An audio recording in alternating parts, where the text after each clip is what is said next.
Good morning students. तो आज हम लोग हमारा फिजिक्स का टॉपिक स्टार्ट करेंगे। आज हम लोग जो हमारा सब्जेक्ट पढ़ेंगे वो है हमारा physics.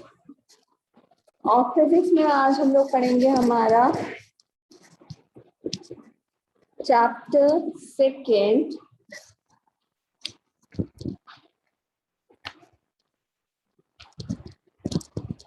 The human I and the colourful world. ये क्या है? ये हमारा चैप्टर सेकेंड है। तो आज हम लोग इसको पढ़ेंगे और इसमें जो आपका ह्यूमन आई का पोर्शन है वो कंप्लीटली डिडक्ट कर दिया गया है, तो उस टॉपिक को हम लोग नहीं पढ़ेंगे। ओके, तो जो हम लोग टॉपिक स्टार्ट करेंगे वो क्या है हमारा? Refraction of light through a prism. तो जो टॉपिक हम लोग को स्टार्ट करना है वो है आपका refraction of light through prism. Prism के थ्रू जो रिफ्लेक्शन, लाइट का जो रिफ्लेक्शन होता है वो कैसे होता है इसके बारे में हम पढ़ेंगे। In the previous chapter, we have learned about the refraction of light through a rectangular glass slab having a parallel refracting surface. जो हमारा चैप्टर फर्स्ट था उसमें हमने रेक्टेंगुलर ग्लास स्लैब से रिफ्रैक्शन के बारे में पढ़ा था। For oblique incidence on one face of a glass slab, we find that the emergent ray is parallel to the incident ray, but Hello. has good noon, Shrestha. Good afternoon, ma'am. Good afternoon. अपनी book का page number 97 खोल लीजिए physics में। आज हम लोग हमारे physics का सेकेंड चैप्टर को कंटिन्यू करेंगे, स्टार्ट करेंगे। और इसमें जो हम लोग का पोर्शन था ह्यूमन आई का वो कंप्लीटली डिडक्ट हो चुका है, तो नहीं पढ़ना है। जो हमने पढ़ना है वो है, बोलो श्रेष्ठ, बोलो श्रेष्ठ,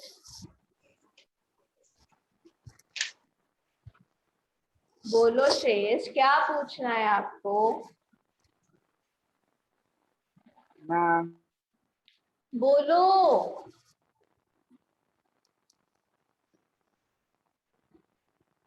बोलो श्रेष्ठ, क्या हुआ?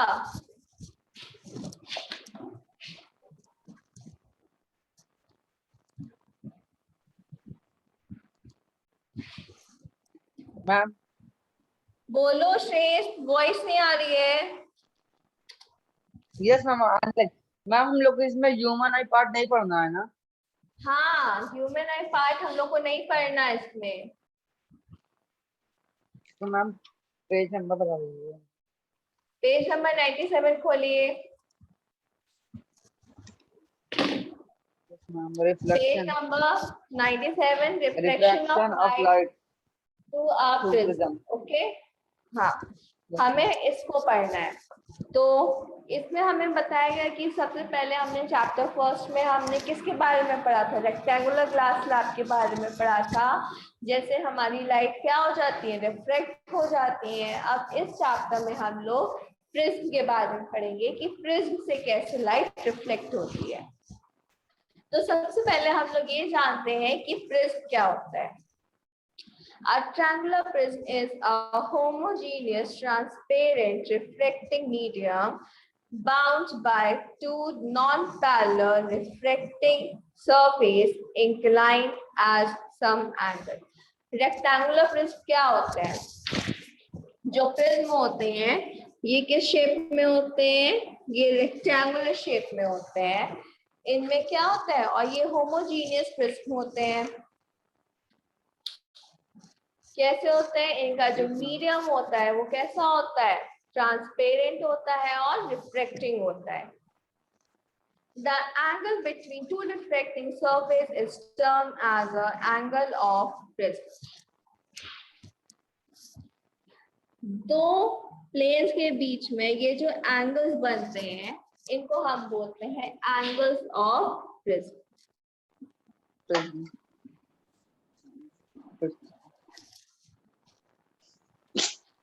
A prism has been shown in figure 2.5. तो जैसे कि आप फिगर देख सकते हैं, उसमें 2.5 में आपको कुछ इस तरीके का फिगर शो करा गया है।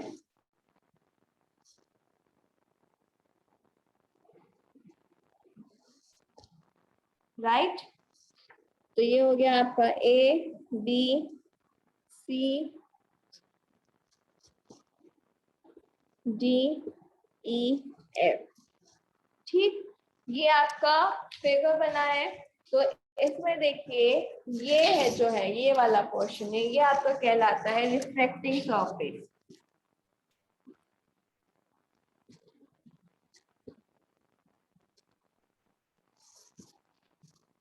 ये कहलाता है आपका reflecting edge, reflecting edge. And ये हो गया आपका रिफ्लेक्टिंग सरफेस, और ये हो जाता है आपका बेस।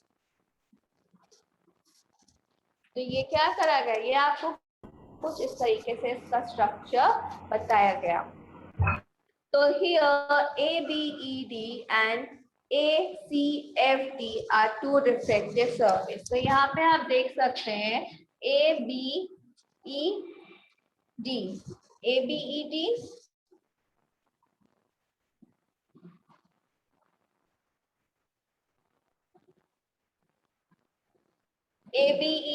and ADFC, ये क्या है, ये हमें दो रिफ्लेक्टिंग सरफेसेस बताए गए हैं कि ये हमारे दो रिफ्लेक्टिंग सरफेस हैं।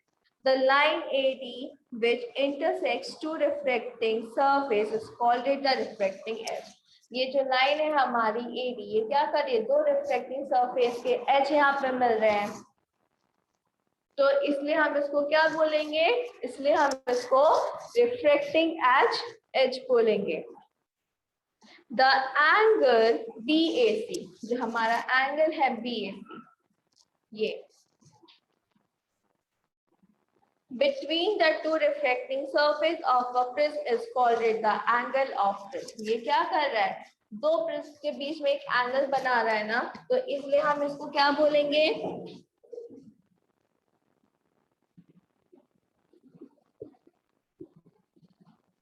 इसलिए हम इसको एंगल ऑफ प्रिज्म बोलेंगे।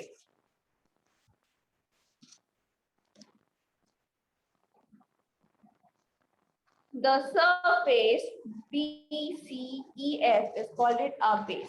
और ये जो सरफेस है हमारा BCEF, ये हमारा क्या कहलाएगा, ये हमारा बेस कहलाएगा। Base of a prism is usually grounded so as to make it non-reflecting। ये जो बेस होता है ये हमारा ज्यादातर कैसा होता है, ग्राउंडेड होता है, ये जमीन पे होता है, तो इसलिए ये हमारा मोस्टली कैसा होता है, नॉन रिफ्लेक्टिंग सरफेस कहलाता है। A section of a prism perpendicular, जो ए सेक्शन मतलब कि जो प्रिज्म के सेक्शंस हैं वो कैसे हैं, परपेंडिकुलर है टू इट्स रिफ्लेक्टिंग एज, इसके उसके रिफ्लेक्टिंग एज से, is called it the principal section of the prism, जिसको हम क्या बोलते हैं, प्रिंसिपल सेक्शन ऑफ प्रिज्म बोलते हैं। ABC is the principal section of the prism as shown in figure 2.5b। तो ये जो आप फिगर देख सकते हैं यहाँ पे आपको क्या शो करा गया है, ये principal section of prism show करा गया है। अगर हम इसको प्रिज्म को खोलेंगे तो हमारा ये जो प्रिज्म होगा ये कुछ इस तरीके का होगा।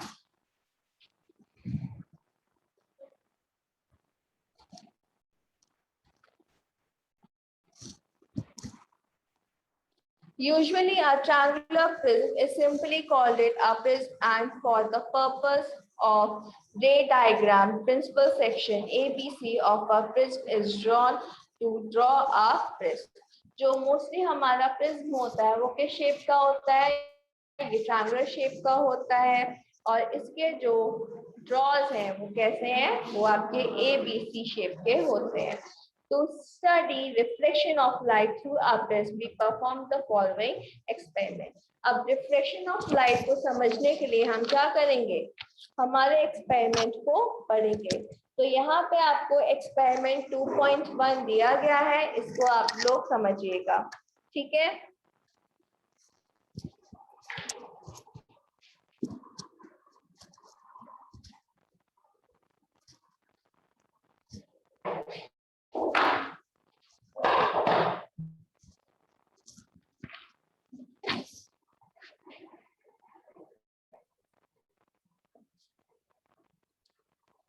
जैसे कि आप देख सकते हैं क्या है, आपका प्रिज्म है, ठीक है।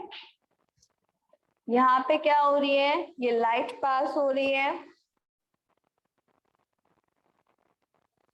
और ये कुछ इस तरीके से पास हो जा रही है। अब हम क्या करेंगे, अब हम इसके कुछ एंगल्स को ड्रॉ करेंगे। इस लाइन को हमने ड्रॉ किया, इस लाइन को हमने ड्रॉ करा,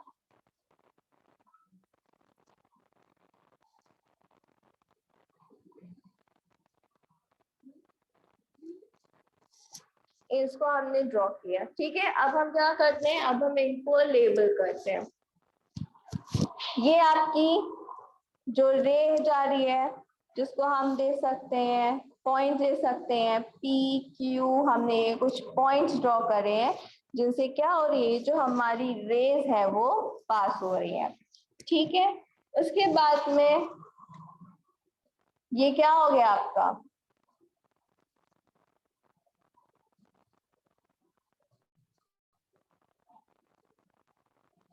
फिर हमने ये दो रेज ड्रॉ करी, N N dash, M M dash.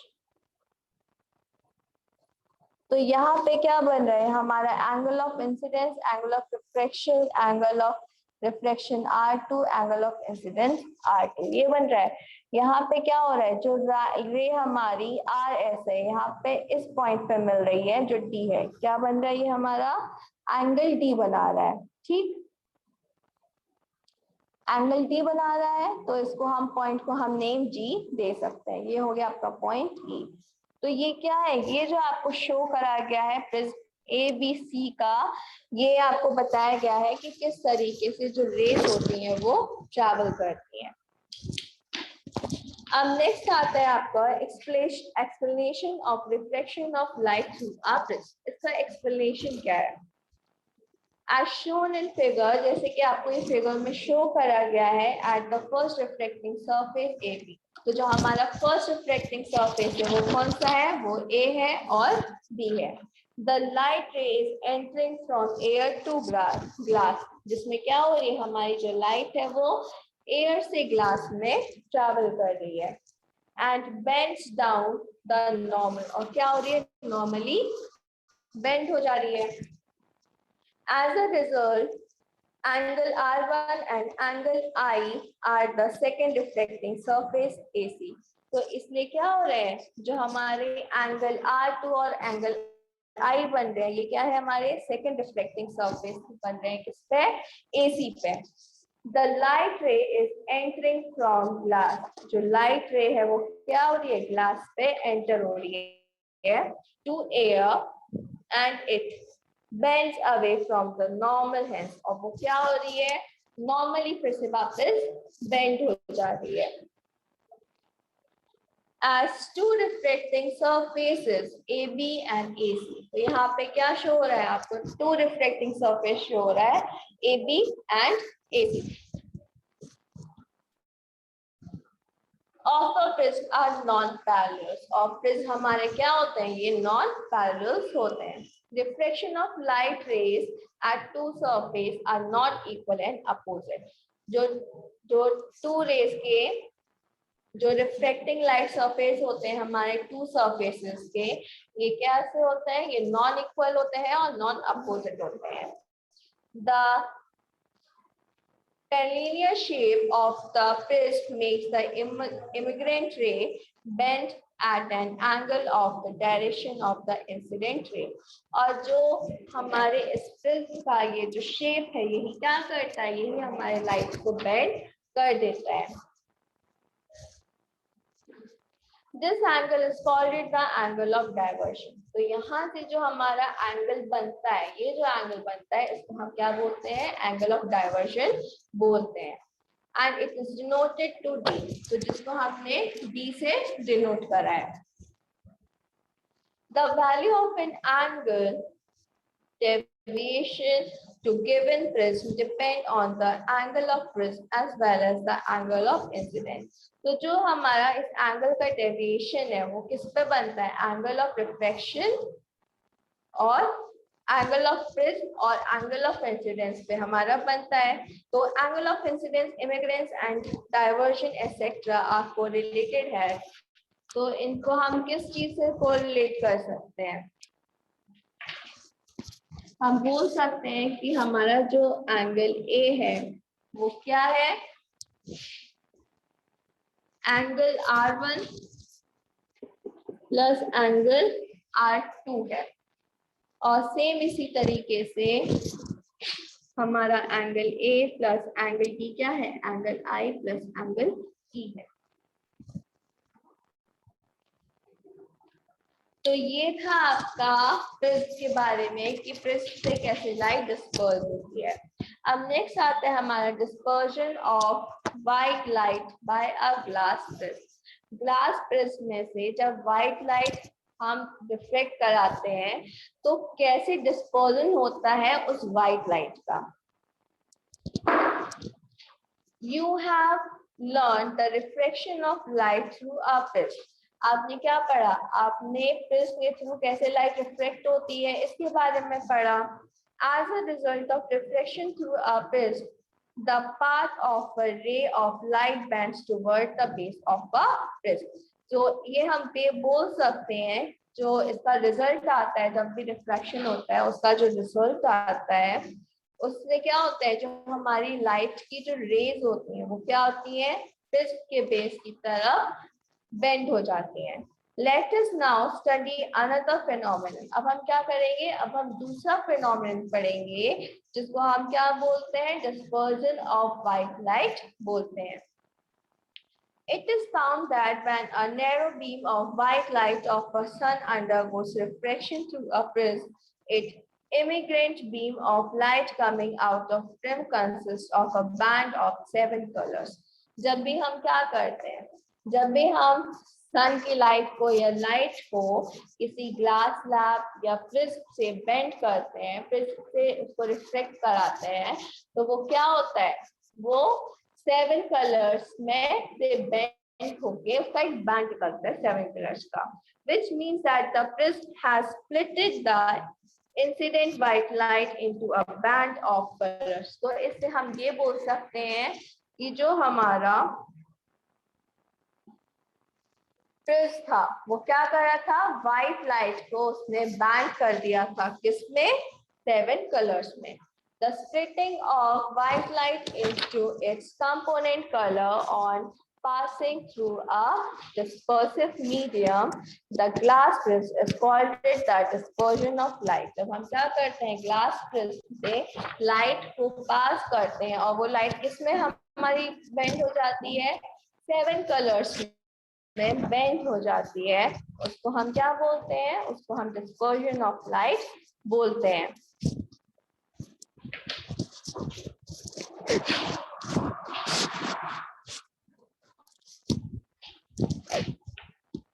Activity 2.2 देखिए.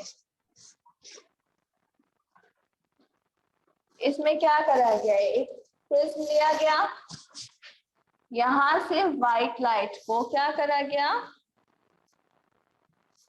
लिया गया. एक व्हाइट लाइट की बीम ली गई, ठीक है. और ग्लास प्रिज्म ने क्या किया? इस व्हाइट लाइट की बीम को 7 कलर्स के बैंड में डिस्पर्स कर दिया.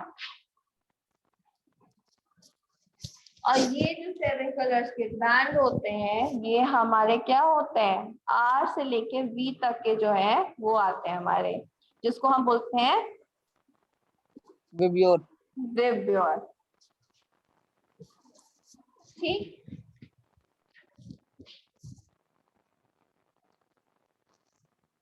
तो ये जो व्हाइट लाइट होती है ये हमारे इन 7 कलर्स में डिवाइड हो जाती है. तो V का मतलब होता है वायलेट, यस मैम। आई का इंडिगो, बी का ब्लू, जी ई का का ग्रीन, वाई ब्लू, का जी का ग्रीन, वाई का येलो, ओ का ऑरेंज एंड आर का रेड। तो ये रेड। सारे कलर्स हैं, ठीक है। The above experiment clearly demonstrates that the glass prism has split white sunlight into a band of 7 colors. तो जब आप इस एक्सपेरिमेंट को पढ़ेंगे तो इससे हमें ये समझ में आएगा कि ये जो हमारा ग्लास प्रिज्म था, इसने क्या किया, इसने एक व्हाइट लाइट को क्या किया, 7 कलर्स के बैंड में डिस्ट्रीब्यूट कर दिया। The band of colored components of a light beam is called its spectrum.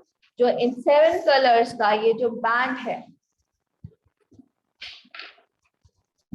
ये जो 7 कलर्स का ये जो बैंड आ रहा है, इसको हम क्या बोलते हैं, इसको हम बोलते हैं स्पेक्ट्रम। स्पेक्ट्रम।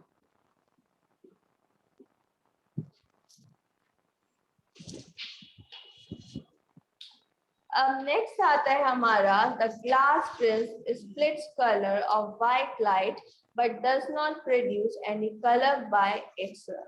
अब हम ये पढ़ते हैं कि जो हमारा ग्लास प्रिज्म है ये क्या करता है, व्हाइट लाइट को 7 कलर्स में डिस्पर्स तो कर देता है, पर खुद से किसी कलर्स को ये नहीं प्रोड्यूस करता है। Sir Isaac Newton was the first to use a glass prism to obtain the spectrum of a white light. जो सर आइजैक न्यूटन थे, उन्होंने फर्स्ट टाइम ग्लास प्रिज्म को यूज किया था, जिसपे उन्होंने क्या फाइंड किया था, व्हाइट लाइट के स्पेक्ट्रम्स को फाइंड किया था। He demonstrated that white light is a mixture of light of 7 colors and the prism splits these colored beams. तो उन्होंने ये बताया कि जो एक व्हाइट लाइट है वो क्या है, वो 7 कलर्स का मिक्सचर है। जब क्या होता है, जब भी हम प्रिज्म का यूज करते हैं और व्हाइट बीम लेते हैं तो प्रिज्म क्या करता है, इन व्हाइट बीम्स को 7 कलर्स के बैंड में डिस्ट्रीब्यूट कर देता है। Newton tried to split the colors of the spectrum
ठीक। तो न्यूटन ने क्या किया, उन्होंने इस स्पेक्ट्रम को फाइंड करने के लिए कि ये जो स्पेक्ट्रम है, अगर हम सेकेंड प्रिज्म यूज करते हैं तो क्या ये फिर से डिस्ट्रीब्यूट करता है कि नहीं करता। तो उन्होंने क्या किया, उन्होंने एक और प्रिज्म का यूज किया। जब उन्होंने सेकेंड प्रिज्म का यूज किया तो क्या हुआ, ये जो व्हाइट लाइट थी ये क्या हुई, ये सिंगल व्हाइट लाइट में फिर से क्या हो गई, वापस आ गई। तो इसको समझने के लिए आप एक्टिविटी 2.3 को परफॉर्म करिएगा। The above activity clearly proves that a glass prism simply splits the constant colors of white light and does not produce any color by itself. तो ग्लास इस एक्सपेरिमेंट से हमको ये जो अभी हमने प्रिज्म का एक्सपेरिमेंट पढ़ा समझा, इससे हमें ये समझ में आता है जो व्हाइट लाइट होती है वो क्या करती है, वो डिस्ट्रीब्यूट हो जाती है 7 कलर्स में, पर वो कभी भी खुद से व्हाइट लाइट, कभी भी खुद से किसी दूसरी लाइट को प्रोड्यूस नहीं करती है। Recombination of a spectrum of white light, अगर हम क्या करें, रिकॉम्बिनेशन करें स्पेक्ट्रम का, तो क्या होगा? The color rays obtained in the spectrum of white light produced by a glass prism can be recombined into a white light again if we place a second identical prism in an inverted position with respect to the first prism. अगर हम क्या करें, first prism के respect में हम क्या करें, हमारा जो प्रिज्म है उसको इन्वर्टेड रखते हैं, मतलब कि अगर इस तरीके से रखते हैं तब भी क्या होगा, तो ये जो लाइट्स होंगी ये क्या होंगी, फिर से होके एक ही बीम में क्या होगी, निकलेगी। ठीक, तो ये था आपका रिकॉम्बिनेशन ऑफ स्पेक्ट्रम। अब है आपका केसेस ऑफ डिस्पर्जन। यहाँ पे आपको केसेस दिए गए हैं कि जब भी इनकी जो वेवलेंथ है, जो आपके वेव्योर है, इनकी जो वेवलेंथ है वो कितनी होंगी, तो इसको आप पढ़ लीजिएगा। ठीक है, फिर नेक्स्ट आता है हमारा रेनबो। अगर हम नेचुरल एग्जाम्पल की बात करें तो रेनबो क्या है, रेनबो हमारा नेचुरल एग्जाम्पल है किसका, डिस्पर्जन ऑफ लाइट का। जैसे कि आपको पता है जो रेनबो की जो रेन के ड्रॉप्स होते हैं वो किस तरीके से होते हैं, प्रिज्म मैम, हम उस छोटे प्रिज्म का काम करते हैं एक तरह से, है ना, वो कुछ इस तरीके के होते हैं। तो ये किसका काम करते हैं, ये स्मॉल प्रिज्म का काम करते हैं। और जैसे ही जब इस पे सनलाइट फॉल होती है तो क्या होता है, ये प्रिज्म की तरह एक्ट करते हैं, व्हाइट लाइट को 7 कलर्स में डिस्ट्रीब्यूट कर देते हैं, जिसकी वजह से क्या होता है, आपका रेनबो का फॉर्मेशन हो जाता है। ठीक है, एक्सक्यूज मैम, हाँ बोलिए श्रेष्ठ। मैम जैसे हमारा बोलो आर्टिफिशियल श्रेष्ठ। जो हम लोग का आर्टिफिशियल है जो रेनबो फॉर्म करता है वो प्रिज्म है, और जो हमारा क्या नेचुरल है वो रेनबो आर्टिफिशियल है। है? हाँ, हम लोग जो यूज करते हैं 7 कलर्स को एक्सपेरिमेंट्स के लिए, वो होता है हमारा ग्लास प्रिज्म। वो ग्लास ही होता है पर उसका शेप कैसा होता है, ट्रायंगल का होता है। ठीक है, तो ये जो एग्जाम्पल है, हाँ, और इसी को ही हम बोलते हैं प्रिज्म।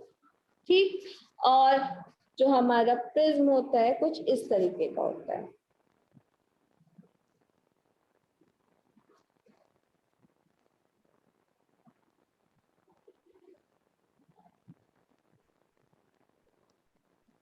ये कुछ इस तरीके का हमारा प्रिज्म होता है। ठीक है, और ये प्रिज्म का पोर्शन होता है। ठीक, इन्हीं से क्या होता है, जो लाइट होती है वो डिस्पर्स होती है। ये है हमारा एक्सपेरिमेंटल प्रिज्म जिसको हम यूज करते हैं एक्सपेरिमेंट्स के लिए। और जो रेन ड्रॉप्स हैं ये किसका काम करते हैं, ये नेचुरल प्रिज्म का काम करते हैं। जो रेन ड्रॉप्स हैं ये नेचुरल प्रिज्म का काम करते हैं, जो क्या करते हैं, व्हाइट लाइट को डिस्पर्स करते हैं और क्या करते हैं, एक रेनबो का फॉर्मेशन करते हैं। ठीक है, तो इसमें आपको जो रेनबो वाला पोर्शन है इस पे आपको ज्यादा ध्यान नहीं देना है, इसको एक बार पढ़ लीजिएगा। पर जो रिफ्लेक्शन थ्रू द प्रिज्म है इस पोर्शन को अच्छे से रीड करिएगा। Okay, yes ma'am, thank you ma'am. Welcome बेटा। अब नेक्स्ट क्लास में हम लोग एटमॉस्फेरिक रिएक्शन के बारे में पढ़ेंगे। ओके, चलिए, thank you students. Yes ma'am.